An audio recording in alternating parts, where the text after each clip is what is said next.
Uso dito sa Pilipinas yung, lalo na sa probinsya, yung magkakatay yung kapitbahay ninyo pang benta na baboy, tapos o-order ka sa kanila. Ganun yung ginawa ko. So, order ako ng 3 kilo. Pagkatapos, hindi ako marunong mag-barbecue talaga. Ano yung parte ng barbecue na maganda. So, nag-suggest na lang siya. So, binigyan niya ako ng laman. Ito yung nakuha ko. Uy, puro laman. Taste. Mmm. Mmm. Chewy. Yeah. A day in my life na mag-ina na nakatira sa probinsya Disney princess. at nakabingwit ng taga USE at kasalukuyan na sa LDR.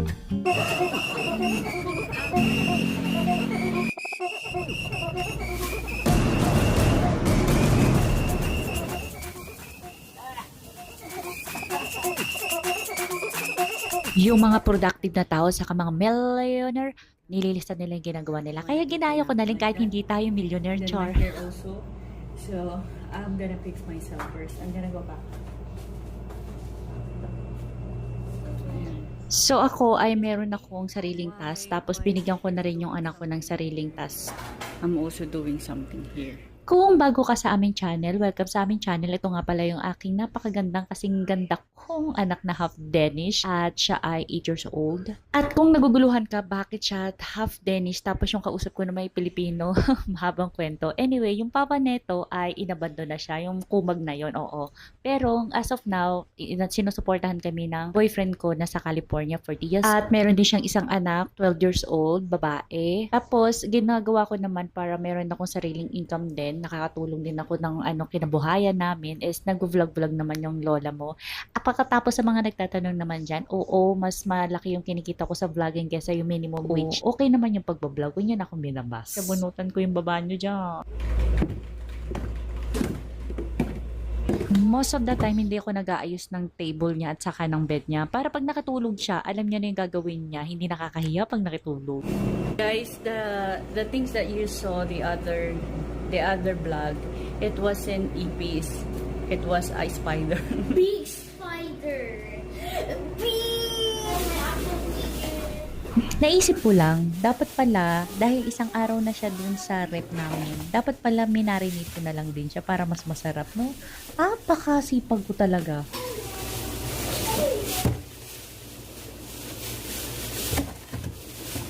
First time kong binuksan to. So, iniisip ko kasi, pag sa adobo kasi, maganda yung liempo din, no? So, hindi ko alam kung okay ba to na puro laman lang siya. 3 kilo tong in-order ko. Marami-rami tong hiwaan. Kaya naghasa muna ako.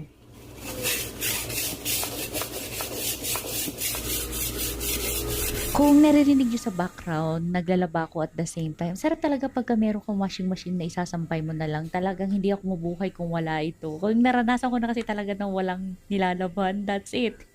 Hindi na ako babalik sa kamay-kamay mano-mano. Hindi rin ako nag-tutorial. Ang iniisip ko lang is, nagmamagaling ako. Sabi ko, basta hatiin ko na lang siya ng manipis kasi para pagka nilagyan mo siya ng marinade, is papasok talaga siya kasi manipis na rin siya. Tapos yung anak ko wala na siyang ginagawa. Kaya sabi niya, Is there anything you want me to do? Mama, ano pa yung gagawin ko? Kaya niyaya ko na lang siya na maghiwa na rin. Okay. I got it fixed. This is good now? Okay. You're cutting the meat for me. For me. What is this? Wala siyang tablet ngayon kasi meron siyang punishment. So, ang punishment niya is, hindi kasi siya sumunod sa alarm niya. So, nakita niya na umalarm yung alarm niya sa cellphone niya or tablet niya. Tapos, hinayaan niya lang yun, hindi siya tumayo kagad para gawin yung mga tasks na nakalaan dun sa alarm niya. Kaya, ang punishment is the next day wala siyang tablet. Kada tapos ng work niya, saka siya tatawag.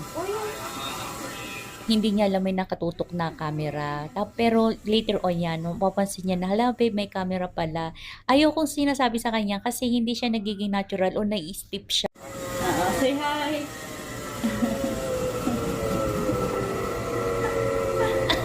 Yan yung reaction niya nung sinabi ko nag-vlog ako. Kasi nahihiya siya, pero okay lang naman sa kanya mag Yan yung reaction niya. Okay lang sa kanya na nag-vlog, basta na heads up siya. But same time, nagiging ano siya, awkward siya. Kaya hindi ko na siya sa kanya sinasabi. No. Because if we sell this, lugi. Wala talaga akong particular na panglasa or pang marinate. So, kung ano na lang nakita kong hindi pa expired doon o pa-expire na, inilagay ko na lang. Actually, inamoy ko pa nga. Okay pa ba? Tapos, bahala na si Ste. Yan yung pinagagawa ko. Kaya, natatawa din siya sa ginagawa ko. Tapos, nilamas-lamas ko na lang. Bahala na yan. Very cold. Too much exercise. 8 hours. But there's only 6. Why don't you make Sakto, i-marinate muna ito ng ilang oras bago namin lutuin. So, habang nag-uusap kami nilang lang, ito yung mga napansin ko. Yung tipong nakakatampo sa situation namin ngayon. Alam niyo kung bakit? Kasi dati, 5 hours yung binibigay niya sa akin. Lahat ng mga kalokohan ko, yung mga chinichismis ko sa kanya, yung mga sinisiraan kong tao, lahat na lang, pati ipis na nadapayan, kinukwento ko yun lagi. Ang dami niyang capacity na pakinggan yung mga wala akong kabalbalan ng mga kwento, no? Yung parang lahat interested siya.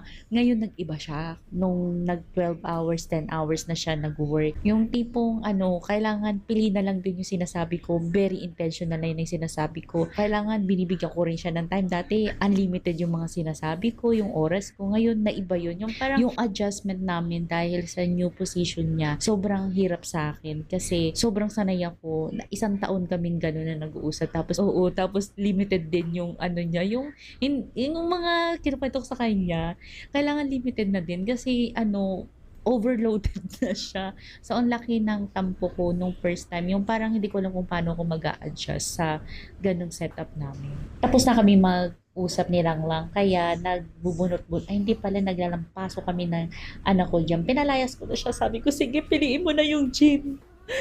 Lagi ka namang charot. Na kami, we're gonna go sa buying things that we need for the barbecue. Bye! Okay. sleeping?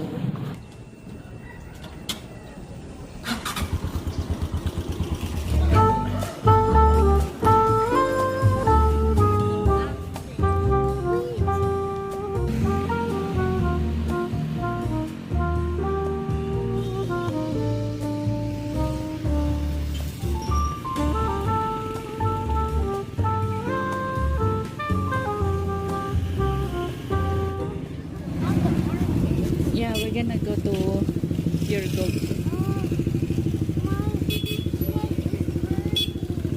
Welcome sa Vegan City. Etong malaking building na yan, up and down yan. Sa baba, doon ka makakabili ng mga items, uniform, mga kung ano-ano, semento, lahat dyan. Nandyan yung mga paninda, mga Tupperware. Tapos sa taas naman, pag tumaas ka, may mga ukay-ukay din doon, saka mga iba-iba. Pero mainly, ang tinitinda doon ay mga pagkain, gulay, isda, mga baka, baboy, mga ganon, prutas. Pagkatapos, kung gusto mo bumili ng bagong katay na baboy at saka baka, sa umaga lang yung tinitinda, sa hapon wala na yun. Pero yung the rest ng mga ibang items na pangluto is available siya maghapon.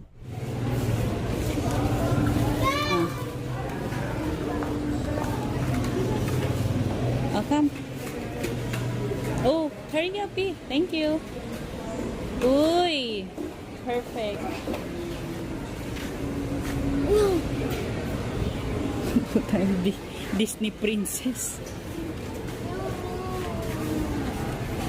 I don't want with those yellows. Okay, here. Better. There.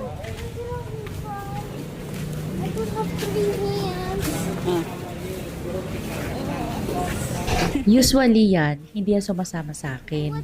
Pupunta lang yan pagka excited siya. So, ngayon, nauto ko. Sabi ko, sige, sama ka. Kasi excited yan, i-gather lahat ng kailangan namin para sa pag-picnic. Kasi gusto niya mag-ihaw-ihaw kami doon sa beach. Kaya yan, nauto ko. Pero init na siya. Bibili kami ng battery. Yung ever-ready na battery sa 7-Eleven o sa mga ibang mga shop, hindi na namin binili yun kasi mahal siya. Ang dami namin kailangan na remote, like 7-8 remote na kailangan namin lagyan. So, sa isang set pa lang ng mga battery is hundreds na siya. So, probably aabot kami ng 500 to 1,000 pesos. Dito sa shop na to, sobrang challenging na pumunta rito kasi ang dami mo nakikita, lalo na itong mga tumbler, mga ganito. Sobrang weaknesses ko siya. So, itong battery na to, tingnan mo, ano lang siya, 16 pesos, tapos ilang peraso na siya. Kaya, dito ako bumibili kasi naglalas naman din siya ng month sa amin. Tapos si Ella, ang hilig niyan, tumingin ng mga items, lalo na yung mga kailangan niya. So, tinitingnan niya lang yung mga bagay na yan, tapos naging kasanayan na lang namin, i-appreciate yung mga bagay, pero hindi namin bibilhan. Kasi parang yung appreciation mo, tas yung mga gusto mo talaga is nakukompare mo, kasi isang beses lang siya pwedeng bumili ng laruan sa isang buwan. Kaya, yung appreciation niya, saka yung parang gusto niya magtingin-tingin lang is na i-enjoy niya kasi wala na yung mami, bilhin mo to, mami, gusto ko to. Kaya ending, yung mga kailangan lang talaga namin, yung nabili namin. Let's go. Let's go.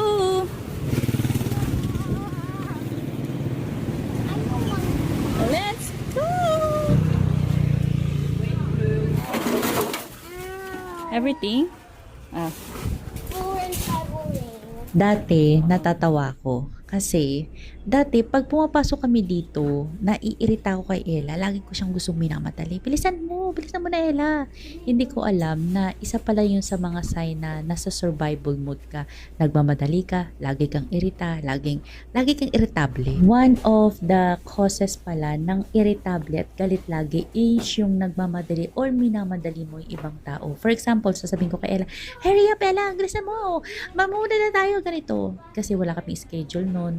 Wala kaming system. Kaya binago ko yun. Naglagay ako ng system kasi iniiwasan ko magmadali. Kasi pati si Ella, irritable na din. Kaya magkasama kami, dalawa lang kami, irritable kami, pareha kami galit lagi. Kaya binago ko yun. Tapos, para hindi na rin nagpo-project si Ella kasi pinoproject ko yung irritable ko sa kanya, pinoproject niya na din yung galit niya sa akin. Ako pala yung toxic.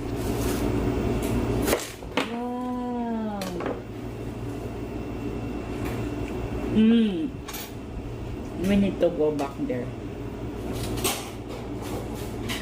Bago ko siya buksan, nag-alangan ako kasi ang liit niya. Imposible na parang red na red siya. So nagulat ako, ang tamis niya. Kaya nilagay ko na lang siya sa Tupperware tapos nilagay ko sa freezer para mamaya ang lamig niya pagka nilabas namin siya sa beach.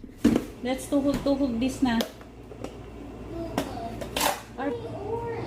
Ayan na yung isa sa challenges ng maling pagkakakat ko. Sa sobrang nipis niya, ang hirap niyang tuhugin. Dapat pala medyo...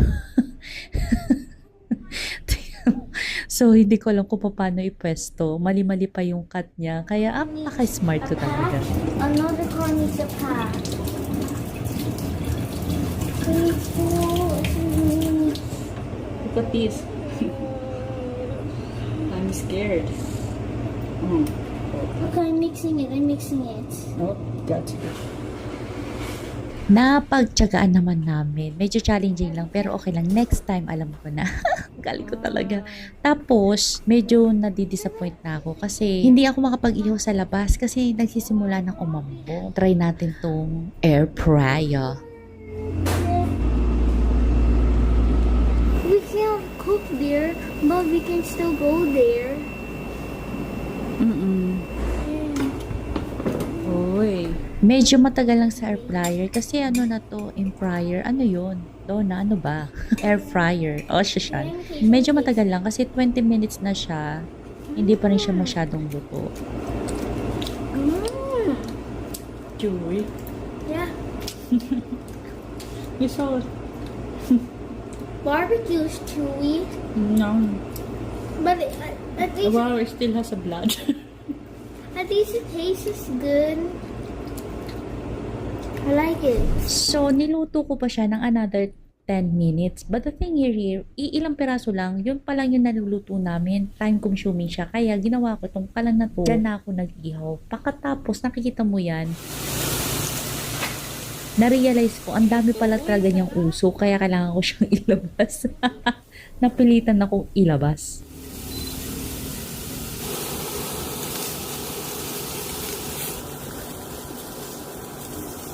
Tinaray namin ipag-compare yung air fryer at saka yung inihaw sa kalan.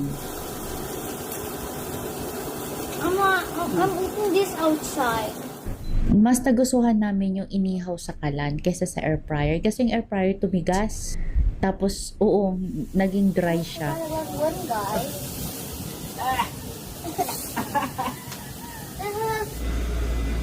Hindi na namin niluto yung mga tinuhog namin kasi 3 kilo yan. Pagkatapos, gusto namin pupunta na sa beach. Kaya yung niluto namin, yun lang yung kakainin namin. Pagkatapos, kailangan namin pumunta doon ng mas maaga kasi pag madilim na, pupuntahan ka na ng pulis doon. Bawal ka nang mag-swimming. Kaya, pupunta kami doon around 5:30, 6, mga ganon. Para meron ka at least 1 hour bago yung pulis sabihan ka na bawal na mag-swimming kasi bawal na.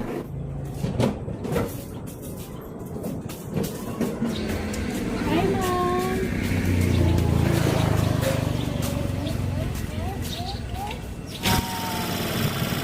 Dati, nagbabayad kami ng entrance dito per car. Parang mga 15 o 20 pesos per yung sa amin kasi tricycle lang siya. So, hindi siya per tao. Ewan ko kung bakit nawala yun. Pero grabe yung development dito ng government. Grabe.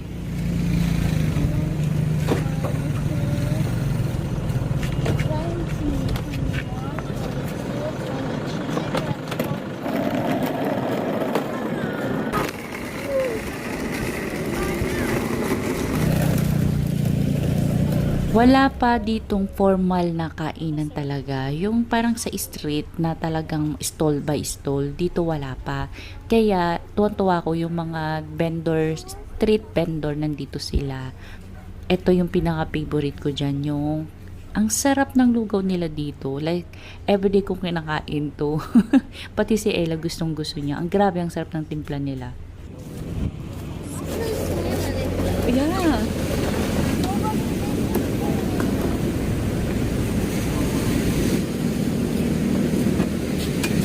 Yung mga first year na pagpunta namin dito, hindi pa to nade-develop. Wala pang masyadong mga lalagyanan ng basurahan.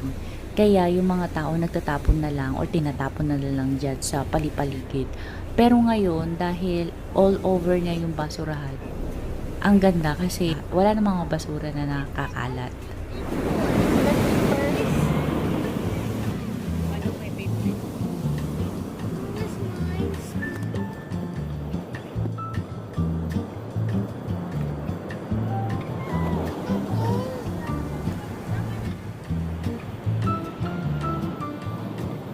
Yung mga nakalang araw, ang tagal namin hindi pumunta dito. Tapos nag-overthink ako, lagi lang ako nasa bahay. Pagkatapos, yung simpleng kausapin lang si Ella, parang nairita ako. Hindi ko alam na sa survival mode na pala ako. Ang dami ko napapanood ng mga news, na mga negative and everything. Nakukonsume yung utak ko noon. Puro fear. Hindi na alam kung ano mangyari kinabukasan. Yung mga climate change. Kaya, parang nawalan ako ng gana na lumalabas. Parang ang negative ko. Overthinking na ako.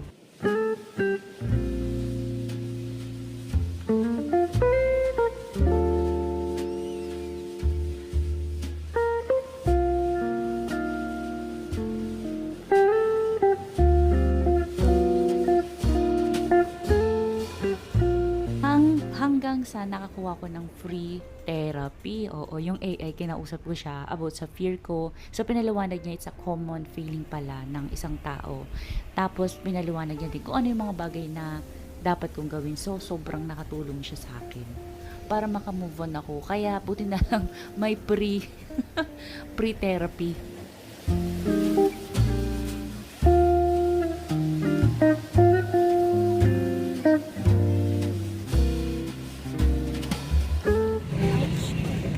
Ice cream, 7-Eleven, ice cream.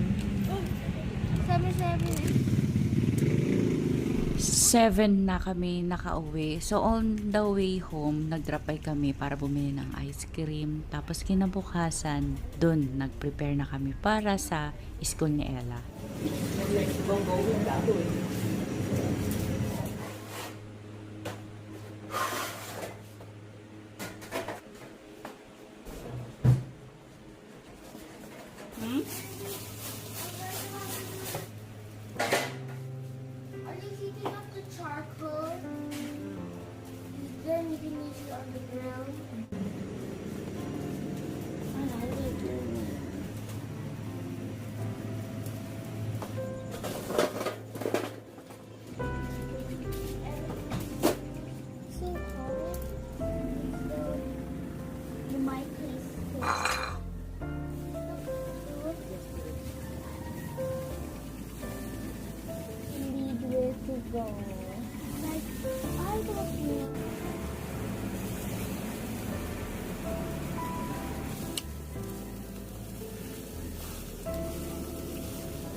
Meron na akong nilutong kanin the other day. So, yung one pallet, yon, hindi ko siya nilagay sa freezer. Nilagay ko lang siya sa refrigerator.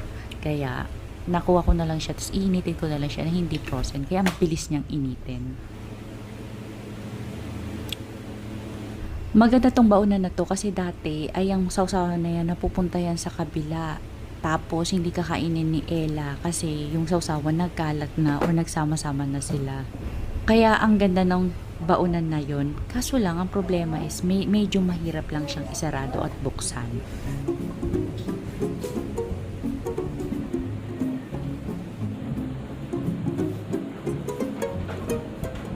Nagluto na ako pagkatapos kong ihatid si Ella para yung mga kalat saka itong ihawan maitago ko na siya. Yung gamit ko dito is Samsung. Ganito yung quality niya. Tapos yung mga ilang clips ko dito ay Vivo. Kaya sobrang grateful ako sa Vivo phone kasi ang ganda ng quality niya saka yung kulay niya is crispy. Tapos naglagay ako ng electric fan palabas kasi ang usok niya talaga doon kumakapit siya sa damit. Ayan, naihaw ko naman na lahat tapos naitago ko na yung mga ginamit ko.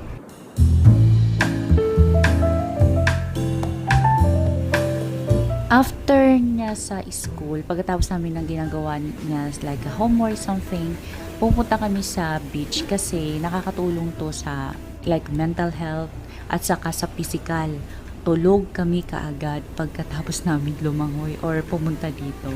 Good thing 10 minutes lang siya away sa aming apartment.